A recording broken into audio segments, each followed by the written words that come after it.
నమస్తే, welcome to it's TV. నేను మీ అమూల్య. ఈరోజు మనతో పాటు ఉన్నారు ప్రముఖ ఆధ్యాత్మికవేత్త, జ్యోతిష్య పండితులు శ్రీకృష్ణ సుధీ గారు. గురువు గారిని అడిగి మరిన్ని విషయాలు తెలుసుకుందాం. నమస్కారం గురుగారు. నమస్కారం అండి. అసలు ధనలక్ష్మి కుబేర కుంచం అంటే ఏంటి గురువుగారు? దాని వెనకలున్న శాస్త్రీయ ఆధ్యాత్మిక అసలు ప్రాముఖ్యత ఏంటంటారు దానికి? మీరు ఎప్పుడైనా తిరుపతి వెళ్ళారా? వెళ్ళాను గురుగారు. కింద గోవిందరాజుల స్వామి గుడికి వెళ్ళారా? గోవిందరాజుల స్వామి కూడా కొంచెం తల కింద పడుకొని ఉంటాడు. అంటే కుబేరుడు సంపదని వెంకటేశ్వర స్వామికి అప్పుగా ఇచ్చినప్పుడు ఆ ఇచ్చిన సంపదను మొత్తం ఆయన కొంచెంతో కొలిచాడు. కొలిచి అలసిపోయి ఆయన కొంచెం తల కింద పెట్టుకొని అలా పడుకొని ఉంటాడు. అంటే అంత ద్రవ్యాన్ని కుబేరుడు వెంకటేశ్వర స్వామికి అప్పుగా ఇచ్చాడు. దేవదేవుడు అంటే పరబ్రహ్మ స్వరూపుడైన వెంకటేశ్వర స్వామికి అప్పుగా ఇచ్చిన కొంచెం ఏదైతే ఉందో అదేంటంటే ఇంట్లో ఉంటే మన ఇంట్లో కూడా అదే విధంగా ధనధాన్య సమృద్ధి కలుగుతుంది అనే నమ్మకంతో ప్రతి ఇంట్లోనూ కొంచెం ఉండాలి. అంతకుముందు రోజుల్లో కొలతలు ఎలా ఉండేదంటే అండి, మొదటిది మానిక, దాని తర్వాత వచ్చేసి తవ్వ, దాని తర్వాత వచ్చేసి సోల, దాని తర్వాత వచ్చేసి గిద్దె. దీన్ని ఏంటంటే కొంచెం, ఇదేంటంటే ఒక పదార్థాన్ని కొలవటం కోసం, కొంచాన్ని అంటే విలువైన వాటిని కొలవటం కోసం వాడేవాళ్ళు. ఇవన్నీ ధాన్యాన్ని కొలవటానికి వాడుతూ విలువైనటువంటి ద్రవ్యం అంటే కాయిన్స్ కానివ్వండి, అంటే అంతకుముందు రోజుల్లో వెండి నాణ్యాలు లేకుంటే వచ్చేసి బంగారు నాణ్యాలు ఉన్న రోజుల్లో కొంచెంతో కొలిచేవాడు దాని ద్రవ్యం. అలా వాడటం కోసం కొంచెం అనేవాళ్ళు, దాన్ని వాడేదాన్ని. అంటే లోహపాత్రే, అది కుబేరుడు అప్పు ఇచ్చాడు వెంకటేశ్వర స్వామికి, దాన్ని అలా కొంచెంతో కొలిచారు. దానివల్ల ఆ ఉంచితే కనుక కొంచెంలో కనుక ఇప్పుడు మన ఇంట్లో ఏదన్నా ఆ కొంచెం ఉంచుకున్నా కూడా దాంట్లో కొన్ని కాయిన్స్ లాగా వేసన్నా, లేకుంటే లక్ష్మీ గవ్వలు అంటారు, విన్నారా మీరు? విన్నారా? కొంచెం పైన వచ్చేసి ఒక రకమైన ఎల్లో కలర్ ఉండి అలా ఉండే గవ్వలు అవైనా వేసి, ఎందుకంటే చిల్లి కాని గవ్వకు కూడా కొడుకోవడం, అంతకుముందు గవ్వలు కూడా డబ్బుల కింద మార్పిడి కోసం వాడేవాళ్ళు. అలాంటి గవ్వలు, లక్ష్మీ గవ్వలు ఉంచితే కనుక ఆ ఇంట్లో ధనం ఆకర్షించబడుతుంది.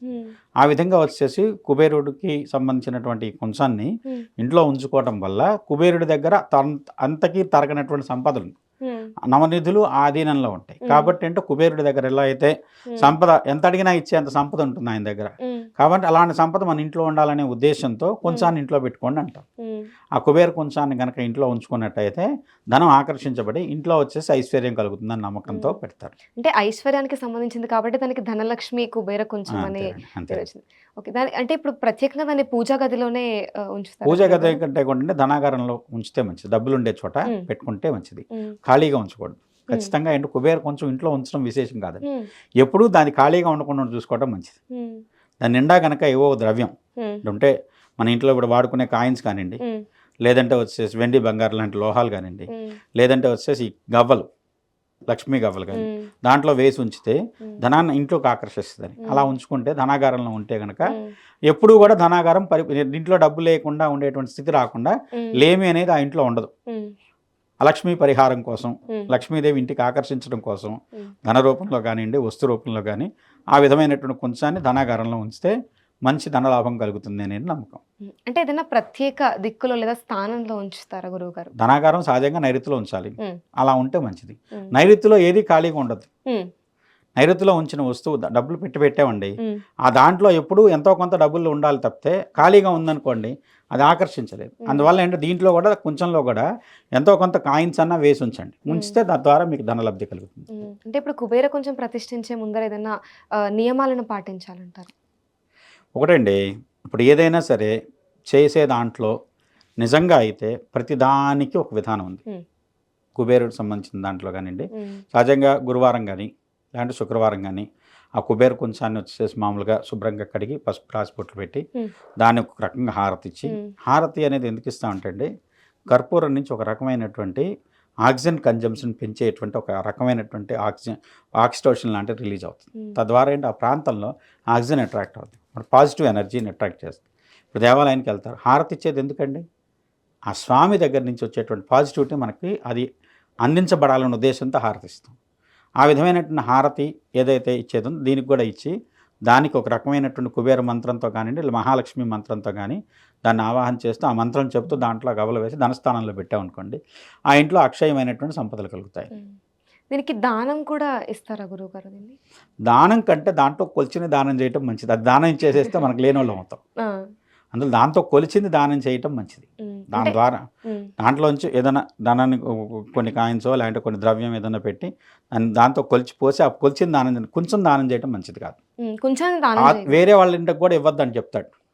మామూలుగా అంతకుముందు రోజుల్లో ఇంట్లో గబుక్కొని కొలిచేదేం లేకపోతే ఒకసారి మా ఇంట్లో ఏదో ధాన్యం వచ్చింది కొలుచుకొని ఇస్తామన్నా కూడా కొంతమంది ఇచ్చేవాళ్ళు కాదు. ఎందుకంటే ఆ కొంచెం లాంటిది కొలిచేది వేరే వాళ్ళకి ఇస్తే వీళ్ళ ఇంట్లో ఐశ్వర్యం వాళ్ళ ఇంటికి వెళ్ళిపోద్దని భయం ఉండేది. అలా ఇవ్వద్దని చెప్తారు. అందువల్ల ఇలాంటివి అయితే అసలు ఇవ్వకూడదు. మీ ఇంట్లో స్థాపించిన తర్వాత ఏ సందర్భంలోనూ బయటికి తీసుకెళ్ళటము వేరే వాళ్ళకి ఇవ్వటం అసలు జరగకూడదు. అంటే దానంగా ఇవ్వట్లేదు అసలు పూర్తి తప్పు. ప్రత్యేకమైన లక్ష్మీ సంబంధమైన రోజులు దీపావళి నాడు కానివ్వండి, అక్షయ తదియ నాడండి, లాంటి ధనత్రయోదశి లాంటి రోజుల్లో దానికి క్రిమం పూజ లాంటివి చేసి దానికి ఒక హారతి ఇచ్చేస్తే ఆ పరమైనటువంటి ఎనర్జీ మళ్ళీ రీఛార్జ్ అవుతుంది అనుకోవచ్చు. అలాంటి వాటి ద్వారా ఏంటంటే దాన్ని ఇంకొంచెం లక్ష్మీప్రదంగా చేసుకునే ప్రయత్నం చేస్తే ఆ ఇంట్లో ఐశ్వర్యపరమైనటువంటి ఏ రకమైన ఇబ్బంది లేకుండా ఐశ్వర్యం ఆ ఇంట్లో స్థిరంగా ఉంటుందని చెప్పచ్చు. ఏదైనా ప్రత్యేక పదార్థంతో ఇటు కుబేర కొంచెం ఉంటుందంటారా? లోహాలతో చేసిందే మంచిదండి. పంచలోహాలు కానివ్వండి, ఇత్తడి కంచు వాటితో చేసింది కానీ మంచి శ్రేష్టం అంటాం. అదే కరెక్ట్ ఇంట్లో ఉంచుకోవడానికి. దాంతోనే మంచి ఫలితాలు ఉంటాయి. అంటే ఇప్పుడు ఈ కుబేర కొంచెం అనేది వెండితో చేసింది ఇంట్లో ఉంటే మంచిది అంటారా? వెండితో చేసిన కుబేర కొంచెం ఒక రకంగా చంద్రుడికి సంబంధించి కుబేరుడికి సంబంధించిన లోహం కింద చెప్పచ్చు.